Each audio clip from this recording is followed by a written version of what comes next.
In 1994, a British rock star made a chilling promise. He told a documentary crew he wanted Phil Collins's head in his fridge by the end of the decade. He wasn't joking. He called Phil the Antichrist of music. But he wasn't alone. A grunge icon said he'd only wear tie-dye if it was dyed with Phil's urine. A reality TV judge got called cruel by Phil. Even his childhood hero humiliated him in public. The man who sold 150 million albums somehow became the most hated musician alive. Phil Collins was born on January 30th, 1951, in Chiswick, West London. His mother, June, worked as a theatrical agent. His father, Grareville, was an insurance man. That mix of creativity and structure shaped Phil from the start. His mom's job meant showbiz talk was normal at home. Actors, stage schedules, and performances were part of the dinner conversation.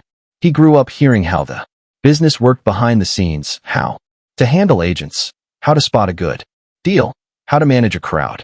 Without knowing it, Phil was getting a backstage education in entertainment before he could even write a full sentence. Then, at just 5 years old, something clicked. He got a toy drum kit, and it lit a fire in him. This wasn't just a kid banging on plastic. Phil had a gift. That same year, on a family holiday at Butlins, he entered a talent contest. The orchestra began to play behind him, but they were in the wrong key. Little Phil stopped them cold. He told the musicians they were off, and he was right. A 5-year-old correcting trained adults. The audience couldn't believe it, but it showed something important. Phil didn't just hear music, he understood it. His pitch, timing, and gut stood out. And from that day on, no one around him saw him the same way again. By his early teens, Phil was already performing in front of big crowds. He played the Artful Dodger in the London stage production of Oliver, a tough role that needed both charm and swagger. He also showed up as an extra in the Beatles' A Hard Day's Night in 1964.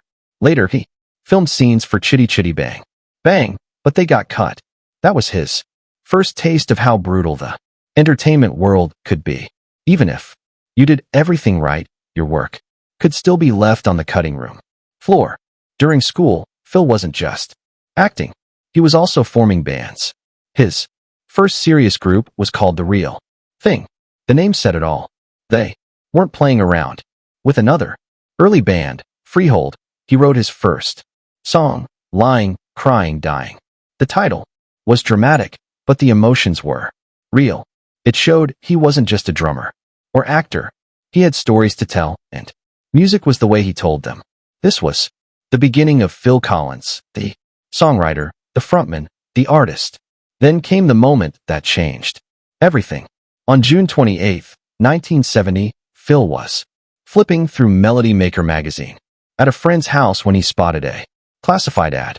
It said a band was looking for a drummer sensitive to acoustic music and 12-string guitar. That band was Genesis. Phil was only 19. He showed up at Peter Gabriel's parents' house in Surrey for the audition. It lasted 6 hours. He played, sang, backing vocals, and just clicked with the group. They hired him for $10 a week. That wasn't enough to live on, so he kept his job at a music shop for a while, but he was in, and Genesis was never the same again.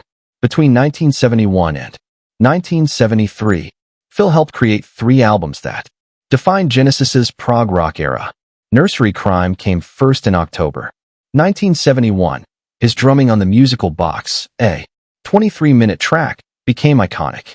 Then came Foxtrot in 1972, where he played on Supper's Ready, a song many fans called the greatest in the genre. It ran for over 20 minutes and changed time signatures constantly.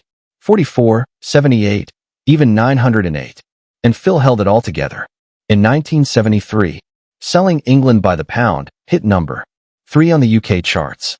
On the Battle of Epping Forest, he used 47 percussion instruments, Tony, vibraphone, even kitchen utensils. By this point, he wasn't just a drummer. He was a genius with sticks. But in August 1975, Genesis hit a wall. Peter Gabriel left. No one knew if the band could survive. They launched a massive audition process. to find a new singer. 400 people came and went. Each one had to sing 3 complex Genesis tracks. They brought in names like Mick Strickland and Fish from Marillion. But the answer was sitting behind the drums the whole time. Phil had sung backup for years. And when he stepped forward to try lead vocals, something clicked again. On February 3rd, 1976, he auditioned for real. 4 hours later, it was done. His version of In the Cage gave the band chills. The truth, they had wanted him since week 3, but kept looking just to be sure. What most people didn't know was that during all this, Phil was living a second life.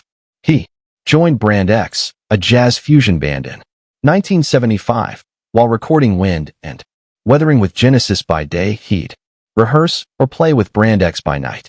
Sometimes he worked 18 hours straight, drumming until his body gave out. Their first album, Unorthodox Behavior, in 1976, had time signatures like 1716 and 238. His solo on Why Should I Lend You Mine in 1977 ran 12 minutes and left musicians stunned. It was one of the hardest drum pieces in jazz fusion history. Phil Collins didn't plan to become one of the biggest stars of the 1980s. It started with heartbreak. In early 1979, his marriage to Andrea Bertoelli collapsed. He came back to his empty home in Surrey, England, alone, angry, and confused. Instead of falling apart, he turned pain into music. He dragged an 1820s piano into the bedroom and added a drum machine. There was no band, no distractions, just Phil, working through the wreckage of his life. By February 13th, 1981, just one day before Valentine's Day, he released Face Value, his first solo album. It wasn't polished. It wasn't sweet. It was raw, real, and full of emotion. The song, In the Air Tonight, hit listeners like a punch in the chest. By August, it peaked at No. Hot 100, while Diana Ross and Lionel Richie's Endless Love sat at No. 1. That contrast said everything. While the world celebrated romance, Collins tore it down with thunderous drums and haunting silence. Those drums weren't normal.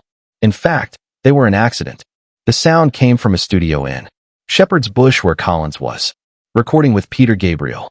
The producer, Hugh Pagum, accidentally left a microphone on, a mic that was only meant for talking, but what came out of it was magic. The mic was compressed and gated, cutting off the echo and turning each drum hit into something explosive. No one had ever heard drums like that before.